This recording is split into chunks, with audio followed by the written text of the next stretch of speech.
आज चाहिँ मैले साथीहरूलाई चाहिँ एउटा यस्तो कुरा सिकाउँदैछु कि ध्यानपूर्वक हेरिदिनु होला हैन। के चिज होला भने कसरी खाने चिज हो चाहिँ म खाने चिजलाई चाहिँ म सिकाउँदैछु कसरी खाने होला भनेर हैन। ल हेर्नुहोस् त यो तरिका चाहिँ माछा खाने तरिका सिकाउँछु हजुरहरूलाई। मैले माछा कसरी खाने र माछा कसरी टिप्ने भन्ने तरिका सिकाउँछु। ल यहाँ हेर्न सक्नुहुन्छ यो चाहिँ फ्राई गरेको माछा छ। यहाँ यो फेरि पोखरीमा पौडी खेलेको माछा पनि छ यहाँ हैन। यो सबै खाने तरिका म सिकाउँछु तपाईहरुलाई। अनि यो माछा चाहिँ कसरी टिप्ने भन्दाखेरि टिप्ने तरिका पनि हुन्छ हेर्नुस् है। ठ्याक्क यसरी टक्क यसरी अब कसरी टिप्ने भनेको पनि थाहा हुनुपर्छ। ठ्याक्क यसरी यस्तो गरी ठ्याक्क हेर्नुस् है। ठ्याक्क यसरी यसरी टिप्ने यसरी टिप्नुपर्छ। ठ्याक्क यस्तो हुन्छ। हात ठ्याक्क यस्तो लाने ठ्याक्क यसरी ठ्याक्क टिपिहाल्ने हेर्नुस्। सिधै यसरी यसरी गरेर ख्वाप्प खायो भने काँडाले अड्किन्छ तपाईँले फेरि हेर्नुहोस्। धेरै सोचेर खानुपर्छ यो माछा यसलाई माछालाई हैन। धेरै दिमाग लगाएर यसलाई खानुपर्छ। कसरी खाने हेर्नुहोस् फेरि बिस्तारै हेर्नु फेरि यसले पुच्छरबाट खानु हुने यसरी यो पुच्छरबाट खाने हेर्नु फेरि टाउकोबाट सिधै टाउकोबाट घ्याप्पट उठ्यो हेर्नुहोस् यसरी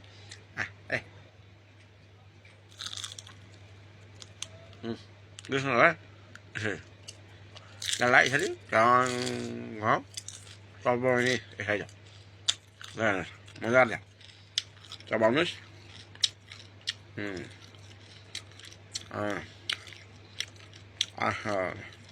त्यस्तै छ आज भाइटिका त्यसैले माछालाई यसो ल्याएर खाएको टोपेर स्वादिलो छ माछा। नेपाल जस्तो हुँदो रहेछ। विदेशको माछा समुद्रको हो कि कहाँको फेरि हेर्नुहोस् है सिधै हेर्ने सिद्धो। अनि मात्रै फेरि अर्को ओइर हाल्नुहोस् अर्को टिप फेरि यसैलाई फेरि बिचमा खाने एकैचोटि बिचमा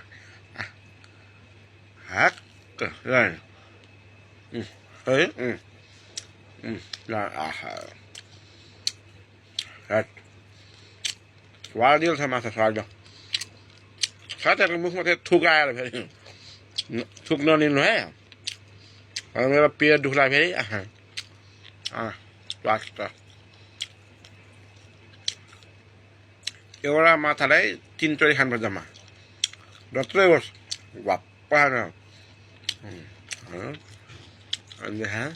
अब दिनु आयो धुलो पिठो गर्नुपर्छ अर्किन्छ।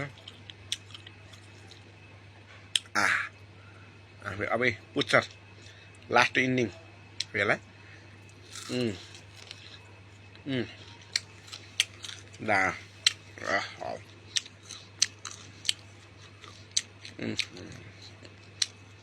स्वादिलो छ।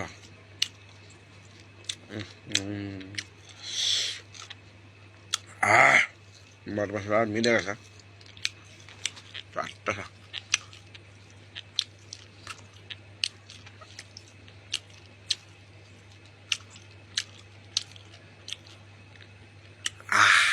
सिद्धो ल आज माछा खाने आइडिया छ सिक्नु पर्यो भने फेरि आउनु होला है।